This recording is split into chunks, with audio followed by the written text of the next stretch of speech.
வணக்கம் நண்பர்களே. அமெரிக்க அதிபராக யார் பொறுப்பேற்றாலும் அவர்கள் கிறிஸ்தவத்தின் பொதுமுறையான பைபிள் மீது கை வைத்து தான் சத்தியப்பிரமாணம் எடுப்பார்கள். இது கடந்த அமெரிக்க குடியரசு ஏற்பட்ட நாள்களில் இருந்து நடக்கும் ஒரு கிட்டத்தட்ட 238 ஆண்டுகளாக நடைமுறையில் இருக்கும் ஒரு பழக்கம். இது பைபிள் மேலே கை வச்சு பிரமாணம் எடுத்துக்கொள்வது. ஆனால் ட்ரம்ப் இந்த முறை பைபிள் மீது அவர் கை வைத்து பிரமாணம் எடுக்கவில்லை. காரணம், அவர் எடுக்கவிருக்கும் முடிவுகள் அசாதாரணமான முடிவுகள், அதிரடி முடிவுகள், இந்த உலகத்தை அதிக அளவு தாக்கத்தை ஏற்படுத்தக்கூடிய முடிவுகளாக இருக்கும் என அவர் நம்பியதால், உளமாற அவர் பைபிளை பின்பற்ற முடியாது என்று நினைத்ததால் அப்படி எடுத்திருக்கலாம் என்று நான் கருதுகிறேன். இது வேறு யாரும் சொல்லவில்லை. ஒருவேளை நான் நினைத்தது உண்மை இல்லாமல் இருக்கலாம். என்ன அதிரடி முடிவுகள் எடுக்கப்பட்டது? சட்ட விரோத குடியேற்றம், இதை எப்படி அணுகுகிறார்? வேறும் என்ன முடிவுகள் எடுத்தார்? விரிவாக பார்ப்பதற்கு முன்னால் இந்த சேனலை சப்ஸ்கிரைப் பண்ணிக்கங்க, நோட்டிஃபிகேஷன் பெல் பதிவு பண்ணுங்கள். உங்களுக்கு அப்போ தான் என்னுடைய வீடியோக்கள் வந்து சேரும். பிடிச்சிருந்தா லைக் பண்ணி ஷேர் பண்ணுங்கள். சரி, இப்போ விஷயத்துக்குள்ளே வருவோம். ஏற்கனவே சொன்ன மாதிரி அவர் 238 ஆண்டு கால அந்த மரபை உடைத்தார் என்றுதான் கூற வேண்டும். பைபிள் மீது கை வைத்து பிரமாணம் எடுக்கவில்லை. கைகளை உயர்த்தபடி தான் அவர், வலது கையை உயர்த்தபடி தான் அவர் பதவி பிரமாணம் ஏற்றார். இதை கடந்த முறை அதிபரான போது கூட அவர் இந்த மரபை உடைக்கலை. பைபிள் மீது கை வச்சு தான் அவர் பிரமாணம் எடுத்திருக்கார். இது ஒரு பக்கம். மற்றவர்களை மாறி நான் இருக்க மாட்டேன் என கடந்த முறை 4 ஆண்டுகள் அதிபராக இருந்தபோது ஓரளவுக்கு அவர் உணர்த்தியிருக்கிறார். அவர் இம்முறை இந்த உருமாறிய கொரோனா வைரஸ் மாதிரி உச்சம் தொட்டிருக்கிறார் அப்படின்னு தான் பத்திரிகைகள் சொல்லுது, அமெரிக்க பத்திரிகைகள். என்ன அப்படி மாற்றம் அவர் செய்து விட்டார்? அதிபரான முதல் நாளே 26 நிர்வாக உத்தரவுகள் உட்பட அவர் பிறப்பித்த ஆணைகள், 120 ஆணைகள் பிறப்பித்திருக்கிறார் இதுவரைக்கும். இவரின் இந்த முரட்டு முடிவுகள், ஆபத்தான அதிரடிகள், இது உலகின் தலையெழுத்தையே மிக மோசமாக மாற்றும் அப்படின்னு சொல்கிறாங்க. உலகின் தலையெழுத்தை இது எப்படி மாற்றும்? இவர் அமெரிக்காவில் எடுக்கும் முடிவுகள், அரசியல் முடிவுகள், நிர்வாக முடிவுகள் உலகினுடைய தலையெழுத்தை எப்படி மாற்றும்? ட்ரம்புக்குள் ஒரு இரக்கமற்ற அரக்கன் இருக்கிறான். அமெரிக்காவில் பிறந்த வெள்ளை இனத்தவரை தவிர வேறு எவரையும் மனிதர்களாகவே மதிக்காத அரக்கத்தனம் அது அப்படின்னு சொல்கிறாங்க.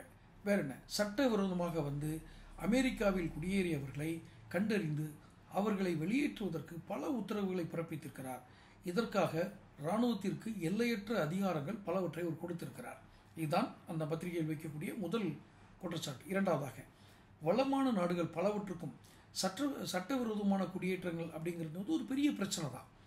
சட்டவிரோதமாக நமக்கு வந்து ரோஹிங்கியாக்கள், நமக்கு எல்லையிலேருந்து வர்றவங்க அப்படி நமக்கு ஒரு பிரச்சனை இருக்குது. அதுக்கு ஒரு தேசிய அளவில் ஒரு பதிவேடு எடுக்கலான்னு சொன்னால் அதுக்குள்ளே இங்கே அறிவற்ற அரசியல் தலைவர்கள் இதையும் ஒரு பிரச்சனையாக்கி விட்டாங்கன்னு வச்சுக்கோங்க. அது ஒரு பக்கம்.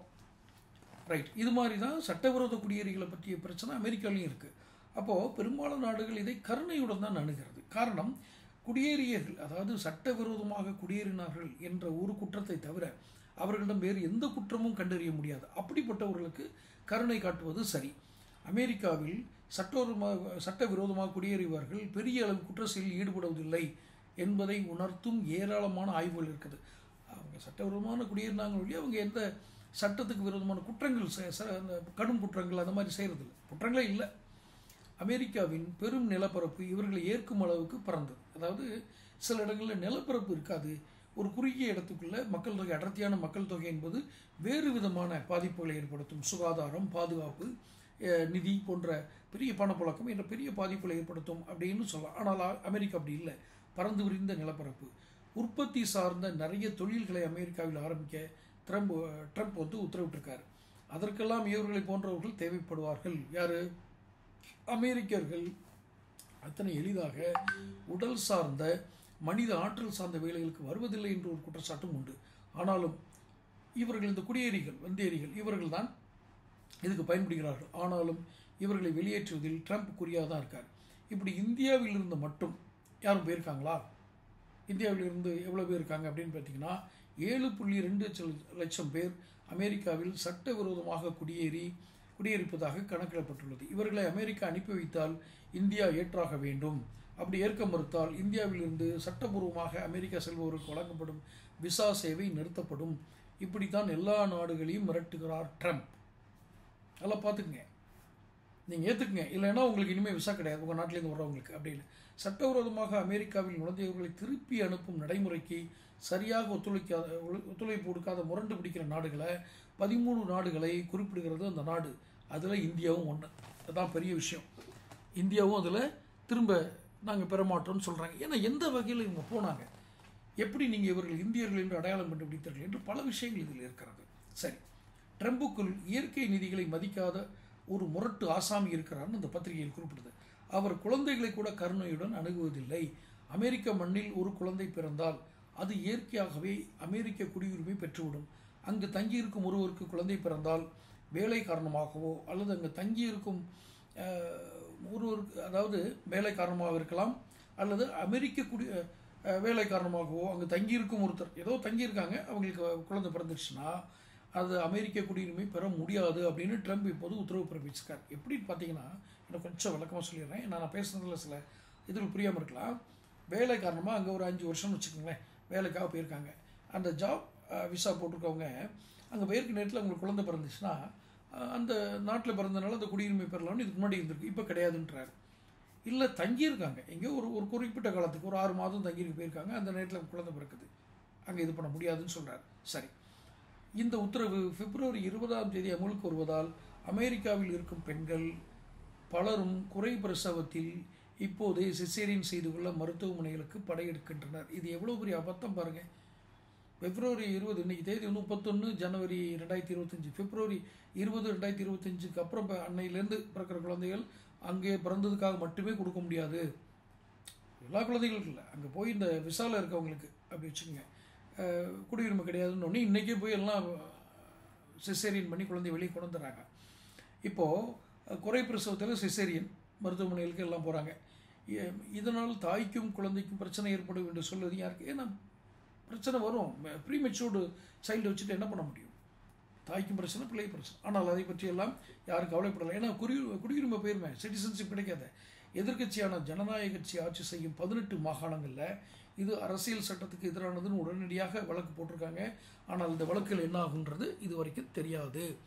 ட்ரம்ப் இயல்பாகவே ஒரு பிஸ்னஸ் மேன், எல்லாத்துக்கும் தெரியும். அவர் இயல்பாகவே ஒரு பிஸ்னஸ் மேன் தான். அதன் பிறகுதான் அரசியல்வாதி. அவருக்குள் நெறிமுறைகளை மதிக்காத, கூச்சமில்லாமல் வர்த்தகம் பேசுகிற ஒரு வியாபாரி இருக்கிறார். அந்த வியாபாரியின் குரலாகவே அவர் எல்லா விஷயங்களையும் பேசுகிறார். ரியல் எஸ்டேட் தொழிலதிபரானவர் காசாவில் பாலஸ்தீனர்கள் குடியிருப்புகளை ஈவிரக்கமின்றி இஸ்ரேல் படைகள் அளித்ததை பற்றி அமெரிக்க அதிபராக இல்லாமல் ஒரு ரியல் எஸ்டேட் தொழிலதிபர் போலவே பேசுகிறார். என்ன பேசுகிறாரு? புதிய கட்டுமானத்துக்காக பழைய கட்டடங்களை இடித்து நொறுக்கிய இடம் போலவே காசா இருக்கிறது.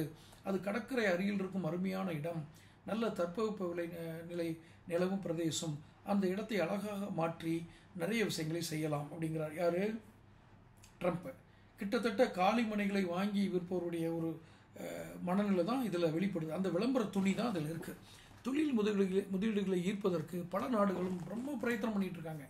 எல்லா நாடுகளுமே தொழில் முதலீடுகள் வந்தால் தான், அந்நிய முதலீடு வந்தால் தான் அந்த அந்நிய பரிவர்த்தனை டிரான்சாக்ஷன் நடக்கும்னு பண்ணிகிட்டு இருக்காங்க. ஆனால் தொழில் முனைவரை திரட்டி முதலீடு மாநாடுகள் நடத்துகிறாங்க. அதனால தான் எல்லோரும் முதலீடு மாநாடுகள் எல்லாம் நடத்துகிறது.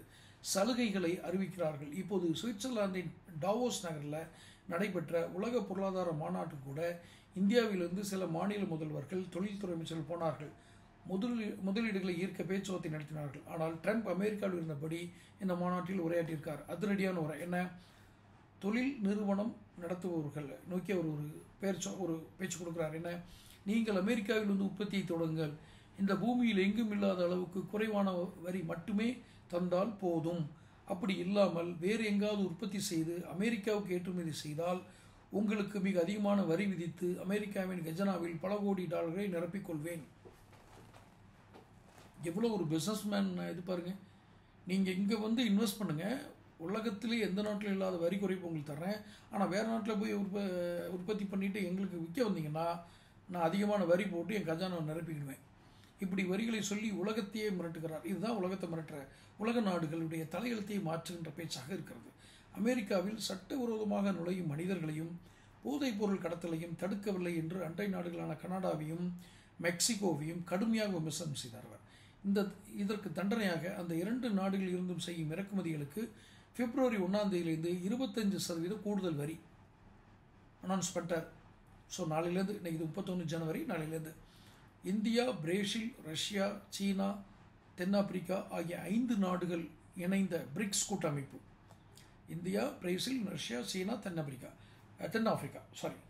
கூட்டமைப்பு அமெரிக்க டாலரை தவிர்த்துவிட்டு வேறு கரன்சிகளில் வர்த்தகம் செய்வது தொடர்பாக பேசி வருகிறது. இந்த நாடுகளுக்கு 100% இறக்குமதி வரி விதிக்கப் போவதாக ட்ரம்ப் அனௌன்ஸ் பண்ணியிருக்கார். பாருங்கள், ட்ரிக்ஸ் கரன்சி வந்துடுச்சுனாலே பிரிக்ஸ் நாடுகளுடைய கரன்சி வந்ததுன்னா என்ன நாடுகள்லாம், இப்போ நான் சொன்ன நாடுகள், இவங்க டாலரோட மதிப்பு குறைஞ்சிடும். அதனால் என்ன பண்ணுறாரு, எங்களுக்கு நீங்கள் இம்போர்ட் பண்ணிங்கன்னா இறக்குமதி வரி 100% போட்டுவேன்.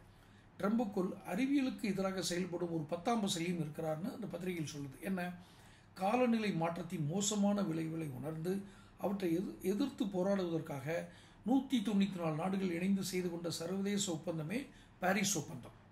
பாரிஸ் அக்ரிமெண்ட்டுங்கிறது தான். பூமியின் எதிர்காலம் மற்றும் நம் எதிர்கால தலைமுறைகளின் நலன் கருதி செய்து கொள்ளப்பட்ட இந்த ஒப்பந்தத்திலிருந்து அமெரிக்கா வெளியேறும்னு அனௌன்ஸ் பண்ணுறாரு. அப்படின்னா என்ன அர்த்தம், நான் நீங்கள் சுற்றுப்புற சூழல் பற்றி என்ன விதிகள் போட்டாலும் எனக்கு பொருந்தாது அப்படின்னு அவரே சொல்கிறார். உலகிலேயே பசுங்குடிகள் வாயுக்களை அதிகம் வெளியிடுவதில் 2ஆம் இடத்தில் இருக்கிறது அமெரிக்கா. அதாவது பசுங்குடிகள் சுற்றுப்புற சூழலுக்கு கேடுகளை விளைவிக்கக்கூடிய வாயுக்களை வெளியிடுறது. புவியின் சூழலை காப்பதற்கான பல பொறுப்புகளை இந்த தேசத்துக்கு அளித்து பல விஷயங்களை கட்டுப்படுத்துகிறது இந்த ஒப்பந்தம். ஆனால் இது ட்ரம்புக்கு பிடிக்காது. அமெரிக்காவின் நலன்கறி வெளியேறதாக சொல்கிறார். ஆஸ் எ பிஸ்னஸ் மேன், அதான் முதலே சொன்னதில்ல, அது மாதிரி சர்வதேச சுற்றுச்சூழல் மேம்பாட்டுக்கான நடவடிக்கைகளுக்கு ஒவ்வொரு ஆண்டும் $1 பில்லியன் நிதியுதவி அளிப்பதாக அமெரிக்கா உறுதி தந்திருந்தது. ஆனால் அது மட்டுமல்ல, சர்வதேச அறக்கட்டளைகள், பல நட்பு நாடுகள் பெருமளவு நிதியுதவி செய்வதற்கும் அமெரிக்காவின் ஒத்துழைப்பு தேவைப்படும். இவை எல்லாமே இனி கிடைக்காமல் போய்விடும். இந்த ஒப்பந்தத்திலிருந்து வெளியே வந்துச்சுன்னா இன்டர்நேஷ்னல் லெவலில் செயல்படுற சேரிட்டபிள் ட்ரஸ்ட், இது பல நட்பு நாடுகள், ஃப்ரெண்ட்லி கண்ட்ரிஸ்லாம் என்ன பண்ணுவாங்க, பெருமளவு நிதியுதவி செய்வதற்கு இனி தடை ஏற்படும். பாருங்கள் என்னென்ன இம்பேக்ட்னு பாருங்கள். ட்ரம்புக்குள் முன்னோர்கள் ஒன்று முட்டாள்கள் என்ற பெருமை பேசும் ஒரு முரட்டு பழமைவாதி அதுவும் இருக்கிறதா சொல்கிறாங்க. அதாவது இப்போ நம்ம இதில் கூட பார்க்கலாம், வாட்ஸ்அப்பில் நம்ம முன்னோர்கள் ஒன்றும் முட்டாள்கள் இல்லை அப்படின்னு சொல்லி ஏதோ ஒன்று சொல்லுவாங்க. அது அபத்தமாக தான் இருக்கும், அது வேறு. அதனால்தான் அவர் நவீன மருத்துவத்துக்கு எதிராக பேசுகிறார். என்ன, உலக சுகாதார அமைப்பிலிருந்து அமெரிக்கா வெளியேறும் என்று அறிவித்திருக்கிறார். எவ்வளோ பெரிய இது பாருங்கள், WHO நான் வெளியே போயிடுவேன். அடுத்த ஓராண்டில் அமெரிக்கா முழுமையாக உலக சுகாதார அமைப்பிலிருந்து வெளியில் வந்துவிடும். சீனாவின் கைப்பாவையாக அது ஆகிவிட்டது. அது WHO, வேர்ல்டு ஹெல்த் ஆர்கனைசேஷன், அமெரிக்காவிடமிருந்து அதிக பணத்தை பிடுங்குகிறது, ஆனால் அமெரிக்காவுக்கு நன்மை செய்வதில்லை அப்படின்னு WHO ஒரு குற்றம் சாட்டுறாரு. WHO 2 விதமாக நிதி வருது. ஒன்று, நாடுகள் தரும் விகிதாச்சார பங்களிப்பு, அந்த அவங்களுடைய ரெப்ரசன்டேஷன் தகுந்த மாதிரி உள்ள பங்களிப்பு, அதில் அமெரிக்கா தான் அதிகமாக கொடுக்குது. கடந்த ஓராண்டில் $578 மில்லியன், நாட் பில்லியன், $578 மில்லியன் அமெரிக்காவினுடைய பங்கு, $578 மில்லியன் அமெரிக்காவின் பங்கு $138, கிட்டத்தட்ட 22.5%. இன்னொன்று, தானாக முன்வந்து தரும் பங்களிப்பு. இப்படி வந்ததிலும் அமெரிக்காவின் பங்களிப்பே அதிகம். கிட்டத்தட்ட $386 மில்லியன் தானாக முன் வந்து கொடுக்குறது. ஒன்று அவங்க விகிதாச்சார அடிப்படையில் கொடுக்கறது, இன்னொன்று அவங்களுடைய தானாக முன் வந்து பங்களிப்பு, அதிலே $356 மில்லியன். இது தவிர மருத்துவர்கள், நிபுணர்கள் போன்ற மனிதவள பங்களிப்பையும் அதிகம் செய்கிறது அமெரிக்கா. இது எல்லாம் இல்லாமல் போவது அந்த அமைப்பின் செயல்பாடுகளை மோசமாக முடக்கிவிடும். WHO முடக்கிறது இவருடைய சட்டத்தினால. எய்ட்ஸ் தொற்று, காசநோய் போன்ற பல தொற்று நோய்களை கட்டுப்படுத்துவதற்காகவும் தடுப்பதற்காகவும் உலகெங்கும் பல திட்டங்களை செயல்படுத்தி வருகிறது இது WHO. அப்போ உலக சுகாதார அமைப்பு உயிர்காக்கும் மருந்துகள் பலவும் ஏழை நாடுகள் கிடைக்கவும் WHO தான் காரணமாக இருக்குது. உயிர்காக்கும் மருந்துகளை கொடுக்குறதில்ல. தடுப்பூசி திட்டங்கள் பலவற்றிலும் இந்த அமைப்பின் பங்களிப்பு உண்டு. ட்ரம்பின் முடிவுக்கு பிறகு இந்த WHO என்ன சொல்கிறாங்க, இந்த அறிவிப்பால் நாங்கள் வருந்துகிறோம். உலக மக்களின் சுகாதார வாழ்வுக்காகவும் நோய்களிலிருந்து அவர்களை பாதுகாக்கவும் WHO உழைத்து வருகிறது. ஆனால் அமெரிக்க மக்களுக்காகவும் அது உழைக்கிறது. ஆனால் இந்த அமைப்பு இப்போ அந்த வாய்ப்புகளை பூரா தன்னுடைய நிதி ஆதாரங்களை இழக்கிறது. நோய்க்கிருமி எதுவும் நாடுகளின் எல்லைகளை கடந்து எளிதில் பரவி விடுகிற காலத்தில் நாம் வாழ்கிறோம். நல்லா புரிஞ்சுக்கிடுங்க. நோய்க்கிருமிகள்லாம் ரொம்ப எளிது, நாடுகளுடைய எல்லையெல்லாம் தெரியாது பரவிட்டு இருக்கிற காலத்தில் கொரோனாவே அதற்கு ஒரு உதாரணம். உலகமே அதில் ஸ்தம்பிச்சது. ஒருவர் பாதுகாப்பாக இல்லை என்றால் இந்த உலகத்தில் யாருமே பாதுகாப்பாக இல்லை என்பதுதான் இன்றைய நிலை. ஒருத்தன் தப்பு பண்ணாலும் உலகம் பூரா பாதிக்கும். ட்ரம்பின் இந்த முடிவு அமெரிக்காவுக்கு மட்டுமின்றி உலகம் முழுமைக்குமே விபரீத விளைவுகளை ஏற்படுத்தும். இதுதான் அமெரிக்க பத்திரிகைகளுடைய இது. சரி, ட்ரம்புக்குள் நவீன மாற்றங்களை ஏற்றுக்கொள்ளாத ஒரு காட்டு மிராண்டி இருக்கிறார். அதனால்தான் அவர் ஆண் பெண் 2 பாலினங்களை மட்டுமே அமெரிக்க அரசு அங்கீகரிக்கிறது, 3ஆம் பாலினம் என ஒன்று இல்லை அப்படின்னு அறிவித்திருக்கிறார். அமெரிக்க பாஸ்போர்ட், விசா உள்ளிட்ட அனைத்து ஆவணங்களிலும் 3ஆம் பாலினத்தவரை அங்கீகரித்து இதுவரை அரசு எடுத்த அத்தனை நடவடிக்கைகளும் அவர் நொறுக்கி போட்டிருக்கார். பார்த்துக்கிடுங்க. அந்த தேர்ட் ஜெண்டர் அது இதே கிடையாது, male or female, that's all. இதே போல் அமெரிக்க பூர்வக்குடிகள், அமெரிக்காவிலே இருக்கிற பூர்வக்குடிகள், ஆப்ரோ அமெரிக்கர் உள்ளிட்ட ஒடுக்கப்பட்ட சமூகங்களுக்கு உரிமை தருவதற்கான முயற்சிகளையும் அவர் முறியடித்திருக்கிறார். அப்போ இந்த சமூகங்களுக்கான சம உரிமையையும் சமூக நீதியையும் உறுதி செய்வதற்காக பல்வேறு துறைகளில் தனியாக அரசு அதிகாரிகள் முன்பு நியமிக்கப்பட்டாங்க. இதெல்லாம் இம்ப்ரூவ்மெண்ட்டுக்கு. ஆனால் அந்த நியமனங்களையும் அதற்கான திட்டங்களையும் அவர் ரத்து செய்து விட்டார். உலக வரைபடத்தையும் பல இடங்களில் பெயர்களையும் மாற்ற முயல்வது போலவே உலக வரைபடத்தையும் பல இடங்களில் உலக மக்களின் எதிர்காலத்தையும் ட்ரம்ப் புரட்டி போட பார்ப்பது தான் கவலை ஏற்படுத்துகிறது. இதுதான் ரொம்ப ஒரு இதுவரைக்கும் நான் சொன்ன செய்திகளெல்லாம் நல்லா பாருங்கள். அவருடைய முடிவுகளால், அவர் எடுத்த அதிரடி முடிவுகளால்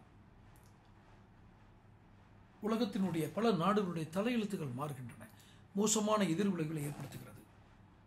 இதை ட்ரம்ப் மறுபடியும் மறுபரிசீலனை செய்ய வேண்டும். இதுதான் நம்முடைய ஒரு பிரதான நோக்கமாக இருக்கிறது. ஐயா, இதை வச்சு தான் எதிர்காலத்தில் எல்லோரும் பிழைக்கிறார்கள் என்றால் நீங்கள் ஏன் அதை மறுக்கிறீர்கள்? இதுதான் நம்முடைய ஒரே குறிக்கோள், கோரிக்கை. சரி, இப்போது இறுதி பகுதிக்கு வந்திருக்கோம். ட்ரம்ப் போன்ற அரசியல்வாதிகள், மன்னிக்கணும், வியாபாரிகள் அரசியலுக்கு வந்தால் இதுதான் நடக்கும். ஒரு அரசாங்கத்தை தேர்ந்தெடுக்கக்கூடிய உரிமை மக்களுடைய வாக்குகளில் இருக்கிறது. அந்த வாக்குரிமையை, அதனுடைய முழு வலிமையை உணர்த்துவது தான் இந்த வீடியோவுடைய நோக்கம். தொடர்ந்து என்னுடைய வீடியோக்கள் கிடைக்கிறதுக்கு சப்ஸ்கிரைப் பண்ணுங்கள், நோட்டிஃபிகேஷன்கள் பதிவு பண்ணுங்கள். அப்போ தான் வீடியோக்கள் வந்து சேரும்.